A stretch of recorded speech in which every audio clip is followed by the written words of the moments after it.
عراق کا بادشاہ ملک فیصل اول گہری نیند میں سویا ہوا تھا۔ اس نے خواب میں دیکھا کہ کوئی اسے کہہ رہا تھا کہ ہم رسول اللہ صلی اللہ علیہ وآلہ وسلم کے دو صحابی دریائے دجلہ کے کنارے مدفون ہیں۔ دریا کا رخ تبدیل ہو رہا ہے، پانی ہماری طرف بڑھ رہا ہے۔ حذیفہ بن یمان رضی اللہ تعالی عنہ کی قبر مبارک میں پانی آ چکا ہے، جبکہ جابر بن عبداللہ رضی اللہ تعالی عنہ کی قبر بھی نم ہونے لگی ہے۔ ہمیں یہاں سے نکال کر دریا کے کنارے سے کچھ فاصلے پر دفن کیا جائے۔ عراق کے بادشاہ نے یہ الفاظ خواب میں سنے، لیکن ان کی طرف کوئی توجہ نہ دی۔ دوسری رات پھر یہی الفاظ سنائی دیے، لیکن اس نے اب بھی کوئی توجہ نہ دی۔ تیسری رات یہ خواب عراق کے مفتی اعظم نور السعید پاشا کو دکھائی دیا۔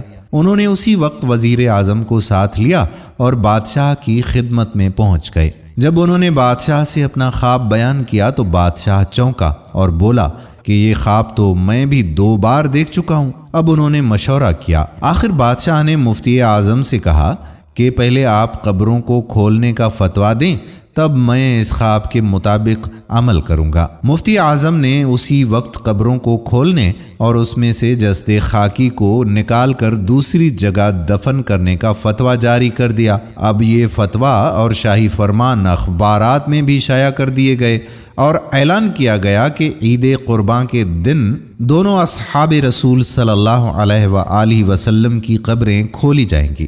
اخبارات میں جو ہی یہ خبر شائع ہوئی تو دنیا اسلام میں بجلی کی طرح پھیل گئی۔ اخبارات کی دنیا اس خبر کو لے کے اڑی، اور مزے کی بات یہ ہے کہ یہ حج کے دن تھے۔ تمام دنیا سے مسلمان حج کے لیے مکہ اور مدینۃ المنورہ میں پہنچے ہوئے تھے۔ انہوں نے درخواست کی کہ قبریں حج کے چند روز بعد ہی کھولی جائیں تاکہ وہ سب بھی اس پروگرام میں شرکت کر سکیں۔ اسی طرح حجاز، مصر، شام، لبنان، فلسطین، ترکی، ایران، بلغاریہ، روس، ہندوستان وغیرہ کے ملکوں سے شاہ عراق کے نام سے بے شمار تار پہنچے کہ ہم بھی اس موقع پر شرکت کرنا چاہتے ہیں، مہربانی فرما کر مقررہ تاریخ چند روز آگے بڑھا دی جائے۔ چنانچہ دنیا بھر کے مسلمانوں کی خواہش پر دوسرا فرمان یہ جاری کیا گیا کہ اب یہ کام حج کے 10 دن بعد کیا جائے گا۔ آخرکار وہ دن بھی آ گیا جب قبروں کو کھولنا تھا۔ دنیا بھر سے مسلمان وہاں جمع ہو چکے تھے۔ پیر کے دن دوپہر 12 بجے لاکھوں انسانوں کی موجودگی میں قبروں کو کھولا گیا۔ حضرت حذیفہ بن یمان رضی اللہ تعالی عنہ کی قبر میں کچھ پانی آ چکا تھا، جبکہ حضرت جابر بن عبداللہ رضی اللہ تعالی عنہ کی قبر میں نمی پیدا ہو چکی تھی، اگرچہ دریائے دجلہ وہاں سے 2 فرلانگ دور تھا۔ تمام ممالک کے سفیروں، عراقی حکومت کے تمام ارکان اور شاہ فیصل کی موجودگی میں ہی پہلے حضرت حذیفہ بن یمان رضی اللہ تعالی عنہ کی جسد خاکی کو کرین کے ذریعے زمین سے اس طرح سے اوپر اٹھایا گیا کہ ان کی جسد خاکی کرین پر رکھے گئے اسٹریچر پر خود بخود آ گئی۔ اب کرین سے اسٹریچر کو الگ کر کے شاہ فیصل، مفتی اعظم، وزیر جمہوریہ ترکی اور شہزادہ فاروق ولی عہد مصر نے اسٹریچر کو اپنے کندھوں پر اٹھایا اور نہایت احترام کے ساتھ ایک شیشے کے تابوت میں رکھ دیا۔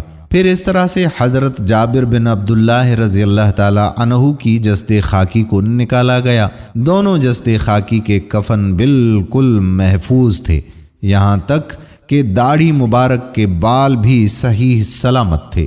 جسد خاکی کو دیکھ کر قطعاً یہ احساس تک نہیں ہوتا تھا کہ وہ 1300 سال پہلے کی ہیں، بلکہ یوں گمان گزرتا تھا کہ انہیں وفات پائے ابھی مشکل سے 2-3 گھنٹے ہی ہوئے ہوں گے۔ سب سے عجیب بات یہ کہ دونوں کی آنکھیں کھلی ہوئی تھیں۔ ان میں اس قدر تیز چمک تھی کہ دیکھنے والے ان آنکھوں میں آنکھیں ڈال کر دیکھ نہ سکے۔ بڑے بڑے ڈاکٹر یہ منظر دیکھ کر دنگ رہ گئے۔ سچ ہے کہ محمد صلی اللہ علیہ وآلہ وسلم کے غلاموں کا کفن میلا نہیں ہوتا۔ سبحان اللہ۔ دوستو، اس تاریخ ساز ویڈیو کو زیادہ سے زیادہ شیئر کیجیے گا۔